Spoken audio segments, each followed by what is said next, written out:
Hi, this is Kerry with Filmmaker Central, and today we're going to do a review of the Sandisk Extreme Pro portable solid-state drive. So stay right there. We'll be right back.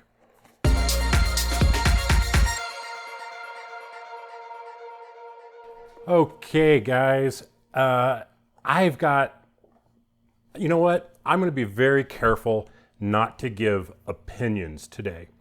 Many of the videos you see with me, I'm giving my opinion of something, and instead, I'm going to try and stick as much to just facts and test results as possible. So I think that is going to go a long way towards just explaining what this product is, where would it fit into your workflow, or would it even fit into your workflow, what would you use it for, and things like that. So instead of giving an opinion, let's get into it and see what this thing is. Well, first off, it's a solid state drive. And if you don't know what an SSD is, let's just start with some basics. There's two basic types of external hard drives that you can get. You can get one with spinning platters with a head that moves back and forth. The disk spin, the head moves to read the data off of it. And that would be typical in something like this LaSalle rugged drive, which is my go-to backup drive. I take this everywhere. This is a 3 terabyte one that everything gets backed up to before it gets backed up to my network storage array, which is actually down here in the corner. But this is my backup that everything goes to. Then I have my working drive. And my working drive is where I put the files that I'm working on at that time. So typical process is I'm going to come home from a shoot. I'm going to copy everything from the SD cards to my working drive, and then from my working drive to my backup drive. Now for, I don't know, let's say a while now, probably at least a year, if not a little bit longer, probably a little bit longer, my working drive has been this Samsung T5 SSD. Now this guy is really fast, and that's why I use it. That way, when I'm editing, my playback speed is going to be good, my backup speed to it and from it is going to be good. It's a very fast little drive. And this is the first external drive component that Blackmagic has certified to work with their Blackmagic Pocket Cinema 4K camera because it can keep up with that kind of data load.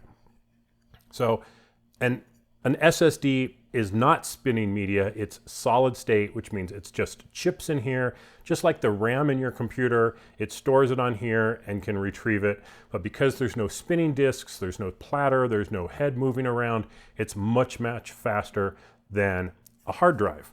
So that's where the Sandisk Extreme Pro SSD comes in. And this is supposed to be even faster than the T5. That sets the bar very, very high. So that's something we're going to have to look at and see if that's actually true. So let's unbox this first and see what we get inside. And we'll also be able to compare some sizes too. So in the box here, we have the SSD drive, which is right here. We have some paperwork. Let's see, it's a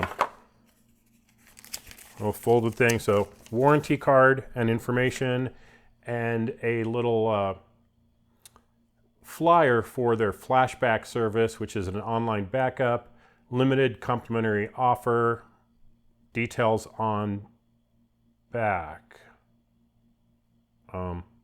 Yeah, okay. So, so go to sandisk.com/flashback, and I guess you get some online backup for a while. I'll have to see what that's about. And then in the box itself, there is a USB-A to USB-C, so it can plug into standard USB ports, and a USB-C to USB-C cable. So that's what we're going to use for doing our testing. So let me put this away. Now, I did find this on sale on Amazon the other day, which is why I bought it, for $109 for a 500 gig drive. So pretty good price, I thought. And like I said, I did pay for this. I bought it. This is not sponsored by Sandisk. So again, I'm going to try not to stick to or have opinions. We're going to stick to facts to see if this was a good purchase. So let's compare it to the T5. So the Sandisk is a little bit taller. Thickness wise, man, they are very, very close on thickness, and width, they're almost identical in width. So really, you just have this extra maybe inch of space on the Sandisk. But now let's compare that to a hard drive. And it is, of course, significantly smaller than a hard drive. It's shorter, it's narrower, it's way thinner, it's much, much, much lighter. So in terms of carrying something around, this is going to be a lot more portable. So let's get to some tests. So first I'm going to plug in the LaCie drive so we can see how this tests out. Our test rig that we're going to use is a 2016 MacBook Pro 13-inch with 16 gigs of RAM, pretty basic machine, nothing super high-end, so we'll get a pretty decent feel for the performance characteristics. And for the testing software, we're going to use Blackmagic's disk speed test. So that'll give us a read-write output and a rating for different types of video formats. So first, we're going to test the LaCie hard drive. This will give us a baseline test. So I'm going to go select drive, and I'll find that drive, and I click open, and I start the speed test. So you can see we're getting around 80 megabytes a second on our write speed, which pretty respectable for a hard drive. Our read speed should be right in the same ballpark because there really isn't much of a difference on read-write speed on a hard drive. And we can see on here that ProRes 422HQ, we shouldn't have any problems at 1080p 60 or 2K 25, but it's really going to start bogging down into the 4K range. And for most projects, I mean, this will probably be fine, but if we're working with some 4K footage, we may run into some lag problems. And a good example would be DJI Mavic 2 Pro footage in H.265 at 10-bit color.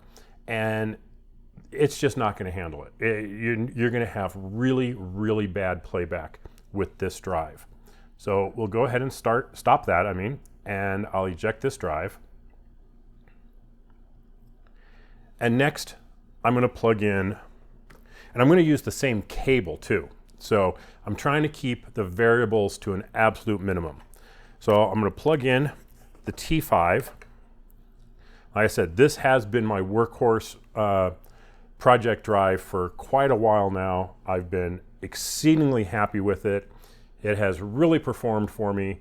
Couldn't be happier with it. And I think at the time, this is a 500 gig drive also, and I believe I paid $150 for it when it came out. So again, I'll go select my target drive.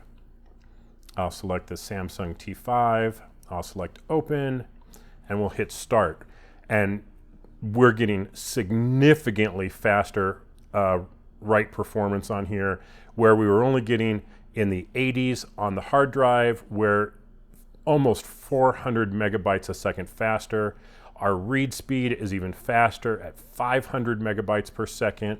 And we can see in our will it work profile that it's going to handle some pretty heavy duty footage. Cinema DNG RAW, it's going to do 10-bit 422. It's going to be very, very healthy speeds. So I'm going to go ahead and stop that, and I'll eject that drive. Now, if the claims of the Sandisk Extreme are valid, we should see even better speeds. So let's take a look. We'll wait for this to mount, make sure everything's plugged in good, checking all my connections. I don't want to introduce any variables into the equation here. Okay, the drive is mounted. I'll go and select the target drive. There's the Extreme SSD. I'll select that, and we'll hit start. and we're getting almost double the speed of the T5. Wow. It's not just fast, it's super fast. So yeah, this thing is a screamer. One more thing, and while this thing is 800 megabytes a second faster than the hard drive, and it's double the speed of the T5, I do want to point out one more thing. So I'm going to go back, select my target drive, and I'm going to select my internal hard drive. So that's my Macintosh hard drive. I'm going to click open. Oh, I can't do it from there. I have to go to a subfolder. So I'll just select my downloads folder, select open. Almost 400 megabytes a second faster than the Sandisk Extreme. Now, why is that? Now, the reason is because my internal drive is directly on the internal bus instead of going out through USB-C. So there's always going to be a speed limitation going out to USB-C, and it's just due to the USB bus speed. If I took my internal hard drive that I have in here and put it in an external enclosure and connected it through USB-C, I'm not going to see these same speeds. So while my internal drive is the fastest media that I can work with, it is not going to compare to, well, it's going to blow away the speed of anything that's connected externally. So if even the Sandisk Extreme, even if it's not fast enough, I need a little bit more oomph, then I need to copy that data to my internal drive to work with it. But as you can see from the numbers, it's going to work just fine with all the footage that I'm going to throw at it for now. There's always going to be exceptions down the road.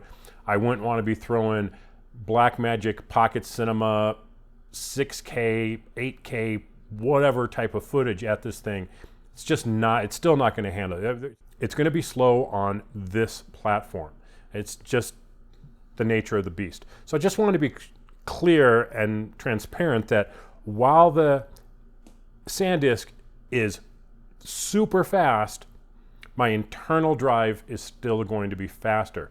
But we're not talking about the internal drive, we're talking about external storage. So in that case, the Sandisk Extreme is going to be the fastest media so far that I have found that I can plug in to my laptop and really get some stupid speeds off of it. So, no opinions there, purely fact-based. The Sandisk Extreme, Sandisk Extreme Pro SSD, clear winner when it comes to external storage and using as a work drive. There you have it. Not much more I can say. We looked at the tests, we see the results. This thing rocks. And I always thought the T5 was just going to be the ultimate work drive. It has now been surpassed by the Sandisk Extreme Pro. So links in the description below, Amazon links, and you know, if you're looking to buy one, I appreciate if you buy from there. I get a tiny little kickback from that. Helps pay for some of the things like me buying hardware for doing stuff like this. But really, I'm going to recommend this as an external drive for your work projects, your project files, your media files. Something like this is not a backup of your data. A backup is not having your stuff in one place or even two places. Rule of thumb has always been 1 is none, 2 is a copy, 3 is a backup. So I have my work drive, I have my big, let's say, external drive, and I have a network storage array that has a bunch of drives in it where everything gets stored long term. So I have 3 copies of everything, so I have a backup. So Sandisk Extreme Pro, check it out. I don't know if it's still on sale, but it was $109 at the time I purchased it. I'll have a little thing here that tells you what the current price is that I found, and these are only going to go down in price, so check it out. Thanks for watching, everybody. This has been Kerry with Filmmaker Central. Be sure and join the discussion at filmmakercentral.com, and of course the Facebook group at facebook.com/groups/filmmakercentral. Thanks for watching. Like, share, subscribe. Check the bell icon to get notified whenever I put out a new video. Thanks for watching, everybody. I'll catch you later. Bye-bye.